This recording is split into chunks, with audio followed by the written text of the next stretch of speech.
Vamos a hablar del consenso sobre el manejo de la enfermedad cardíaca en trasplantados renales, que como ya hemos dicho, pues no hay mucha evidencia porque no hay ensayos clínicos. El trasplante es una obviedad, pero es el tratamiento que ofrece la mayor calidad de vida. Todas mis charlas empiezan igual, y mayor supervivencia a los pacientes con enfermedad renal. Y la enfermedad cardiovascular es la causa de la mortalidad de más de un tercio de nuestros pacientes. Hay factores de riesgo que van a ser los tradicionales, como la diabetes, la hipertensión y la dislipemia, y otros relacionados directamente con el trasplante, como la hiperhomocisteinemia, la inflamación sistémica, las infecciones y los inmunosupresores.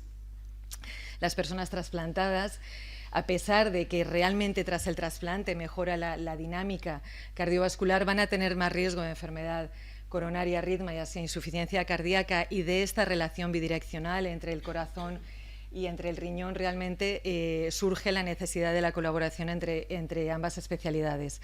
De tal manera que las tres sociedades, la Sociedad Española de Nefrología, la Sociedad Española de Cardio y la Sociedad Española de Trasplante, se pusieron juntos para hablar un poco de cuál tenía que ser el tratamiento de los pacientes con afectación cardíaca en el trasplante, y por contra, cuál era la afectación renal de pacientes trasplantados. Desarrollaron dos documentos y yo voy a hablar del primero, ¿vale? Entonces, se pusieron de acuerdo, se contactaron con la mayor parte de las unidades de trasplante renal y de trasplante cardíaco a nivel nacional, 18 cardíacas, 18 renales. A nivel renal, de las que más experiencia podíamos tener en el mundo del trasplante renal. Y bueno, a nivel de la Comunidad Valenciana, el doctor Balmis, el PSET y la FE en ambas disciplinas estuvo presente en este documento, liderado pues por personas que yo creo que no tienen que presentarse, pues por la parte de cardio, María Dolores García Cosío y Marta Farrero, y por parte de nefro, el doctor Cruzado y el doctor Hernández Marrero. ¿Qué metodología utilizaron? Utilizaron la metodología Delphi, de tal manera que inicialmente se hizo una revisión de la evidencia, mucha o poco que había, y se llegó a, y cuando estaba claro, pues veréis que yo os voy a comentar grados de evidencia de determinados aspectos, y después en aquellos aspectos que no había evidencia, pues lo que hicieron fueron 2 rondas Delphi consultando a todos los participantes, hasta que consiguieron una guía que es la que vamos a comentar. En cuanto a hay 3 partes, vamos a hablar de 3. Una es la evaluación cardiológica de los pacientes trasplantados, 2 diapositivas. Este es el grado de evidencia, y es que me voy a matar. No, que casi me caigo, perdón. Que el trasplante. Vamos a ir directamente a la tercera, pues las primeras ya las hemos comentado, pero pacientes en lista de espera de trasplante con insuficiencia cardíaca avanzada y fracción de eyección ventricular izquierda reducida, a pesar de un adecuado manejo del volumen en diálisis, pues deberían evaluarse para trasplante cardiorrenal, simultáneo o secuencial. Eso ya lo hablaremos más tarde. Los candidatos a trasplante con insuficiencia cardíaca y FEBI reducida deberían ser subsidiarios de tratamiento con cuádruple terapia, como ya hemos comentado, YE-CASARA2, los ARNI, los beta-bloqueantes a dosis crecientes, los antagonistas del receptor de los mineralocorticoides y los ISGLT2. Comentar que el sacubitrilo valsartán, en comparación con el valsartán, ha observado mejor función sistólica y diastólica en pacientes con insuficiencia cardíaca, FEBI reducida y ERCA, y que el carvedilol ha demostrado un incremento de la supervivencia a 2 años en pacientes con miocardiopatía dilatada en diálisis. Habría que priorizar las técnicas ambulatorias, la diálisis peritoneal, y habla de hemodiálisis corta o mayor frecuencia, vamos, lo que viene a ser la hemodiálisis domiciliaria para pacientes con disfunción ventricular cardíaca y candidatos a trasplante, perdón, porque son más fisiológicas, pero inevitablemente habrán pacientes en los que ese control del volumen lo vamos a tener que hacer mediante la intensificación de las técnicas de la diálisis convencional. Y en cuanto al consenso, vamos a comentar solamente aquellas statements o aquellas sentencias en las que el consenso era elevado. Pues realmente que todos los pacientes que vayamos a evaluar para ser candidatos a trasplante renal tendremos que valorarlos en función de la historia clínica, un electro, la exploración física, los biomarcadores cardíacos y hacer un ecocardiograma. En cuanto al ecocardiograma, realmente lo que sí que está claro es que aquellos pacientes que tienen riesgo de hipertensión pulmonar, como pueden ser pacientes con hipertensión portal, enfermedad de tejidos conectivos, pues deberían hacerse seguro, pero lo que no está muy claro es el momento de la ecocardio. La realidad es que todos los pacientes que valoramos para trasplante llevan una ecocardio siempre. En presencia de enfermedad coronaria crónica confirmada, pues la revascularización o quirúrgica o percutánea pues no acaba de estar clara, y lo que dicen los compañeros es que deberíamos individualizar cada caso. Y en cuanto a el seguimiento o el uso de marcadores como el NT-proBNP o la troponina, que sabemos que en la enfermedad renal están alterados, pues comentan que podrían utilizarse como una especie de referencia a partir de la cual considerar si son patológicos o no. Pacientes en hemodiálisis o peritoneal con insuficiencia cardíaca FEBI reducida sin causa cardiológica evidente, pues tenemos que valorar si un programa intensivo puede mejorar esa cardiopatía. La cardiopatía urémica parece que está claramente caracterizada, pero sí que es verdad que hay pacientes que pueden beneficiarse de una ultrafiltración y de un mejor manejo del volumen en diálisis. Y esto, entonces, dado el impacto que realmente tiene el tratamiento de la insuficiencia cardíaca o el estatus de insuficiencia cardíaca en los pacientes que vamos a valorar para trasplantar, realmente lo que decidieron es hacer como una especie de orden de tratamiento, de priorización del tratamiento o de optimización del tratamiento de estos pacientes en función de la tasa de filtrado glomerular a la izquierda y de si estaban en diálisis o no a la derecha, ¿vale? Realmente el que no optimicemos el tratamiento de insuficiencia cardíaca lo que puede facilitar es que el paciente acabe siendo un candidato a trasplante cardíaco, con lo cual eso entra en conflicto con la escasez de órganos que tenemos, ¿no? Entonces, el primer paso cuando tenemos tasas de filtrado glomerular un poco más elevadas, por debajo de 60, siempre sería el uso creciente de betabloqueantes, los ISGLT2, los ARNI y los antagonistas de los receptores de los mineralcorticoides. Y esto más o menos va a ser lo mismo que vamos a hacer hasta llegar a tasas de filtrado glomerular de 30, 60 o casi de 15. Siempre teniendo en cuenta que tenemos que tener mucho control de la tensión, que no nos baje mucho la tensión, que la frecuencia cardíaca esté bien controlada, no baje de 60 para seguir aumentando la dosis de betabloqueantes, que el filtrado glomerular no se deteriore con la determinada incremento el uso de fármacos como los IECAS, ARA2 o los ISGLT2, y el control del potasio siempre, que es una constante en nuestra vida, ¿no? Cuando tenemos tasas de filtrado glomerular más bajas, realmente insisten en el uso de betabloqueantes a dosis creciente, introducen el uso de hidralacina y dinitrato de isosorbide, los IECAS, aunque los tengamos que poner a dosis bajas, y el uso de sacubitrilo valsartán, que como he dicho tiene mejores resultados que el valsartán.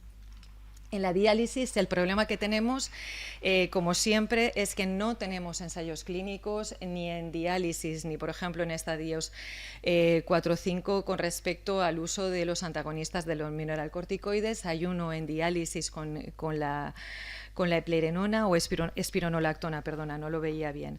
El uso, tampoco tenemos estudios con el resto de fármacos, únicamente estudios observacionales con los ARNI y con los ISGLT2. Empiezan a haber ya un par de ensayos que se están llevando a cabo en este momento con ISGLT2 en diálisis. Y tener en cuenta siempre el control de la tensión y el control del potasio. Exacto. Y lo que proponen es el uso de betabloqueantes, insisten en el uso del carvedilol, los IECAS, ARA2, sacubitrilo, los antagonistas de los mineralcorticoides, los ISGLT2 y aparece el vericiguat. El segundo bloque, en principio, sería el manejo de la enfermedad cardiovascular tras el trasplante, ¿no? Vamos a hablar de diferentes temas, algunos de forma muy rápida. En cuanto a los factores de riesgo de eventos cardiovasculares en los trasplantes, tenemos que tener en cuenta que el paciente trasplantado tiene más riesgo que la población general y menos que la población en diálisis. Luego, bueno, pues tenemos que seguir insistiendo en mejorar todos estos aspectos, ¿no?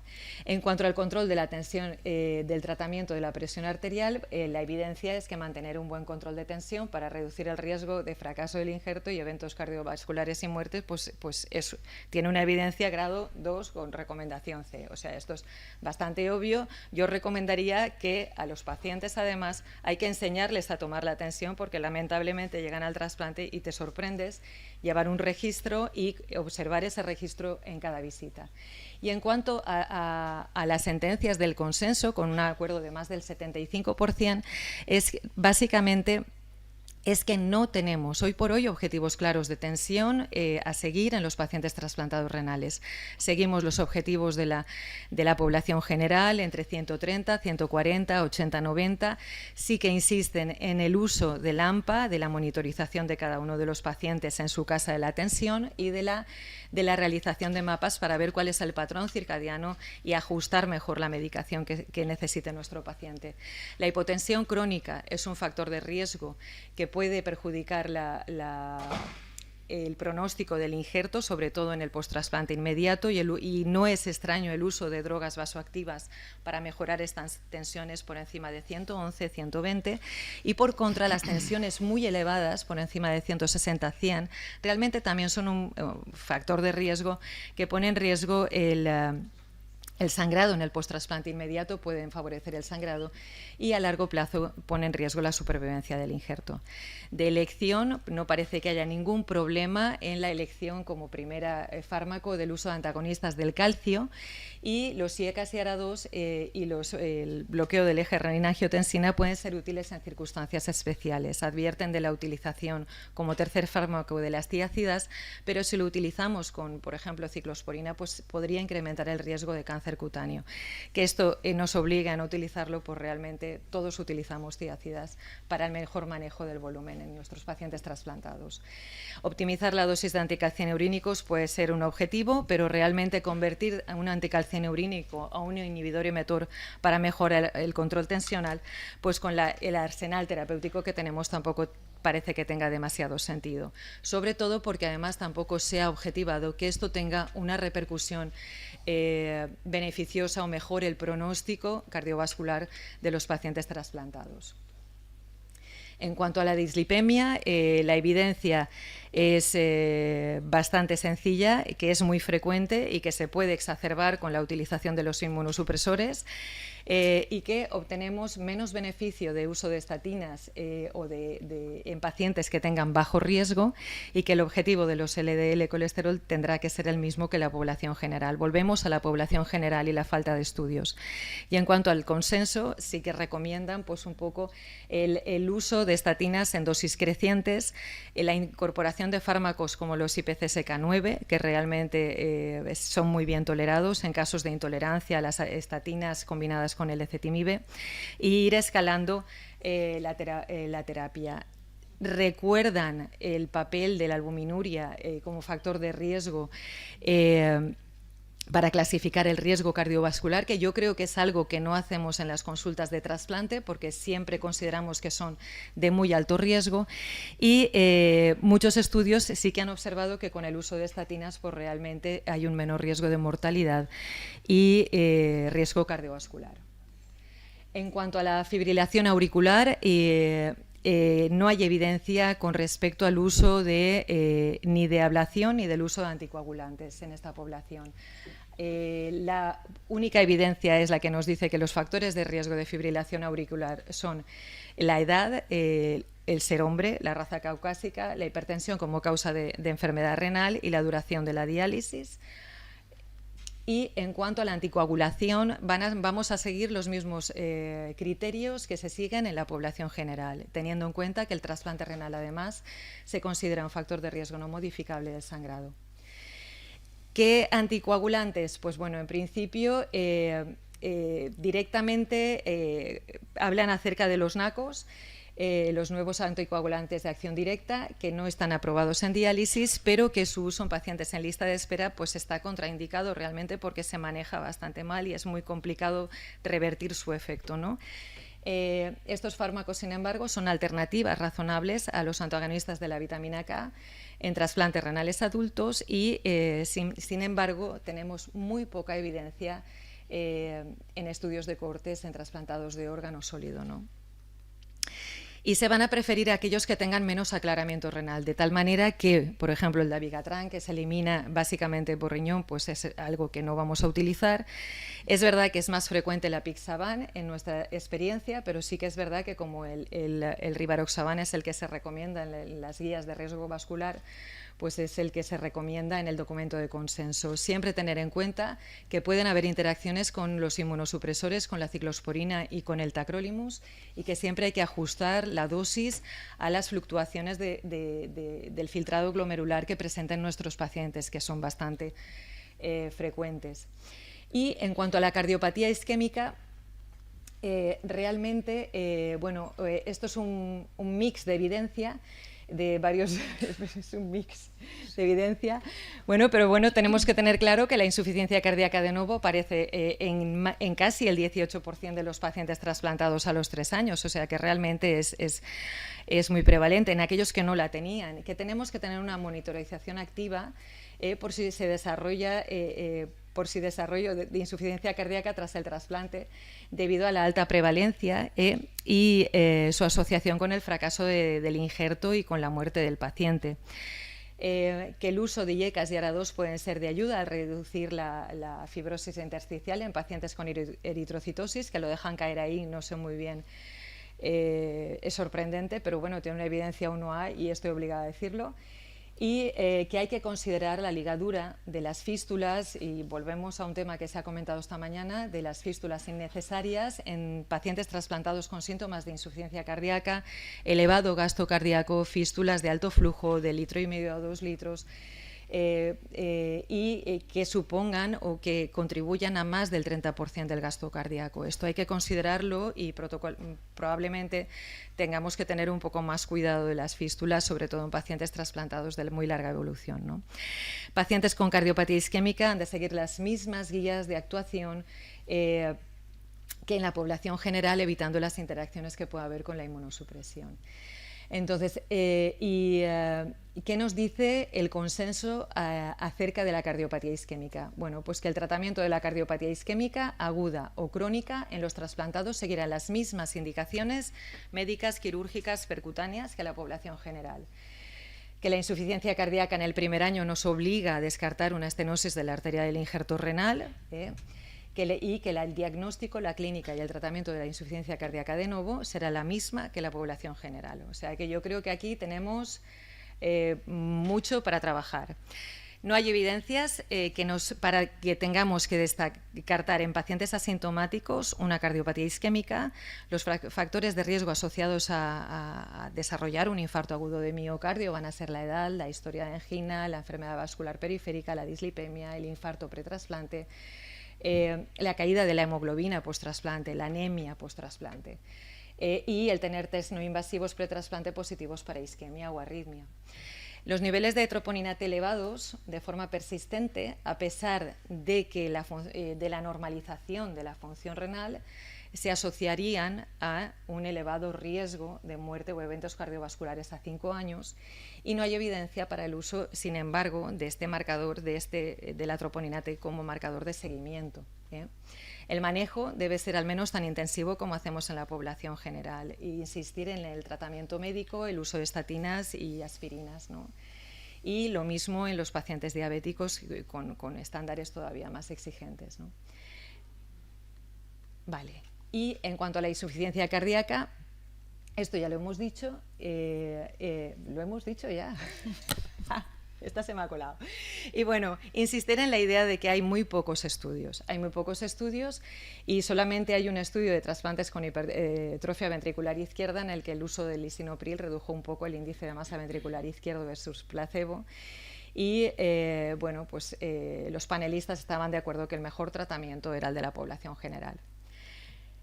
En cuanto a los biomarcadores, realmente el NT-proBNP es interesante o es importante en el screening de insuficiencias cardíacas de nuevo, pero el valor predictivo en la evolución de los problemas cardíacos no está claro y de hecho su aumento sí que es verdad que se ha asociado a disfunción del injerto, pero niveles elevados pre-hipo se han asociado a disfunción diastólica y eventos cardíacos graves, pero no se utiliza. No hay evidencia, como hemos dicho al principio, para utilizarlo como en el seguimiento de estos pacientes. Y en cuanto al tratamiento de la hiperpotasemia, que ya se ha comentado previamente, pues realmente todos estos fármacos, el sumatorio de fármacos que van a generar hiperpotasemia es importante y tenemos que estar siempre pendientes de este tema. Y en este momento tenemos muchísimos arsenales terapéuticos para utilizarlo. En cuanto al trasplante combinado cardiorrenal, realmente tenemos una evidencia limitada acerca del pronóstico de pacientes con enfermedad cardíaca grave y con enfermedad renal avanzada. El incremento de la mortalidad cardiovascular en pacientes con tasas de filtrado por debajo de 60 y proteinuria es importante. La insuficiencia cardíaca es una causa relevante de morbilidad y mortalidad en pacientes con enfermedad renal crónica, incluso llega a ser 12 a 36 veces superior a la de la población general. Y hay indicaciones actuales para trasplante cardíaco en pacientes en diálisis. Las indicaciones provienen de registros, ¿no? Tenemos que tener en cuenta que los pacientes trasplantados de cardiorrenales tienen menos riesgo de muerte que aquellos con un trasplante cardíaco aislado. Sobre todo cuando se trata de pacientes que además están en diálisis. ¿Cuáles son las indicaciones del trasplante combinado cardiorrenal? Vamos a indicarlo cuando tenemos pacientes en diálisis o con tasas de filtrado por debajo de 30, que además que son candidatos a trasplante cardíaco, ¿de acuerdo? Cuando tenemos tasas de filtrado entre 30 y 45, si tenemos fallos renales agudos que no se recuperan de forma completamente y se quedan con una tasa de filtrado ya por debajo de 30, o si el paciente se queda en diálisis, hay que plantear el trasplante cardíaco. Y cuando tenemos enfermedad renal crónica, con riñones pequeños y con presencia de proteinuria por encima de medio gramo. Y cuando tenemos una tasa de filtrado glomerular por encima de 45 no se recomienda el trasplante cardíaco, iríamos a trasplante renal solamente. Y tenemos que tener en cuenta que el trasplante cardiorrenal tiene una mortalidad que llega a ser casi 5 veces a la que presenta el trasplante secuencial, primero cardíaco y unos meses después el trasplante renal. Además, si hacemos trasplante secuencial, podemos plantear un trasplante renal de donante vivo con todas las ventajas que supone el vivo. ¿Cuáles son las evidencias del trasplante combinado? Pues escasas. Vamos fuera de tiempo. Pero vamos fuera de tiempo desde hace 2 horas. Vale. No, es que quedan dos diapos. Vale, venga, vale. No, es que he visto como luego hay otra ya mesa. Está. Pacientes estables y optimizados, tratamiento de insuficiencia cardíaca optimizada, ojo. A eso me refiero. En diálisis con tasas de filtrado glomerular por debajo de 30 se van a beneficiar del trasplante combinado con supervivencias similares a la de los trasplantes cardíacos. Y el paciente con insuficiencia cardíaca, hay un mal pronóstico en aquellos pacientes con insuficiencia cardíaca grave y enfermedad renal debido a la falta de evidencia del tratamiento, de cuál debería ser el tratamiento óptimo, puesto que todos estos pacientes son excluidos de los estudios. Si queréis, pasamos del consenso, que yo creo que es un poco repetir un poco lo mismo, y vamos al secuencial y acabo. El secuencial, en principio, tenemos que tener en cuenta que tanto trasplantados cardíacos con ERCA o cualquier trasplante de órgano sólido, cuando se reciben un trasplante renal, mejoran la supervivencia, y eso hay que tenerlo claro. Y hay que priorizar el trasplante renal en aquellos receptores de trasplantes cardíacos que estén en diálisis y esto puede, ¿qué pasa? Que si lo priorizamos esto puede reducir las oportunidades para otros pacientes para recibir trasplantes, entonces hay ahí un poco de conflicto. ¿vale? No hay estudios que comparen la mortalidad de trasplantados cardíacos en diálisis y en lista de espera, y ahí nos falta mucha información. Y los receptores de trasplantes cardíacos reciben dosis mayores de anticalcineurínicos los primeros meses, lo que puede hacer que la función renal se deteriore de forma significativa, ¿no? Y la resolución de este daño muchas veces es muy difícil de predecir, con lo cual necesita un seguimiento estrecho. Ya está. Para acabar, ya hemos acabado. Nada, realmente el grado de acuerdo fue elevado, y esto lo único que pone en marcha o pone en evidencia es de la necesidad de estudios, la necesidad de un trabajo conjunto, y que realmente deberíamos tener todos un cardiólogo, un endocrino. Mira, en la consulta de trasplante probablemente nuestros resultados serían mejor. Si encima trasplantáramos antes de que el paciente estuviera en diálisis, y esto ya os lo digo yo, pues sería todavía mejor, ahorraríamos muchísima morbilidad cardiovascular. Y ya está, y muchas gracias por su atención. Vale.